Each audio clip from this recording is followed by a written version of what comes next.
Chapter 13, Mishnah 2. This Mishnah discusses a certain category of metal Keilim.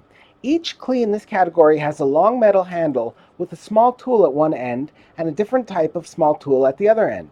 The Mishnah's first example is the koligrifon, which has prongs at one end for removing bread or meat from an oven and a spoon-like attachment at the other end for scooping out ashes or coals from an oven.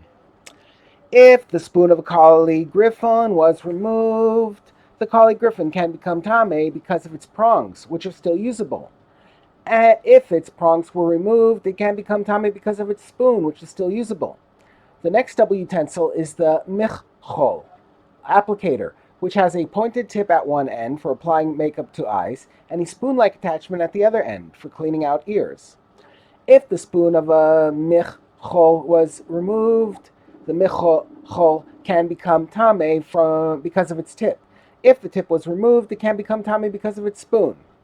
The next double utensil is the machtev, stylus, which was used for writing on a wax tablet. It had a nib at one end, a sharp point for etching letters into the wax, and an eraser at the other, wide flat tool that erases letters by being pressed against the wax to smooth it out. If the nib of a michtev was removed, the michtev can become tame because of its eraser. If the eraser was removed, it can become tame because of its nib.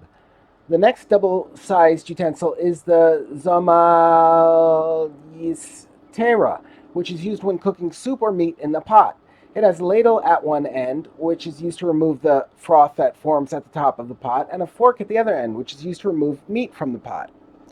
If the ladle of the zamalitera was removed, the zamalitera can become tame because of its fork. If the fork was removed, it can become tame because of its ladle. And the same law applies to the prong of a mader, tiller. A mader, it has a prong at one end for turning over the earth, and an assemblage tool at the other end for assembling the parts of a plow. If the prong was removed, the mader can become tame because of its assemblage tool. When one of the utensils is removed from a double utensil, part of the handle often breaks off with it. The Mishnah states a general rule that applies in such situations.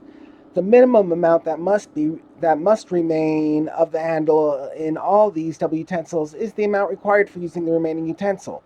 That is, the remaining part of the handle must be long enough for using the utensil that is left. If the handle is too short, the remaining implement cannot become tame because it is not usable.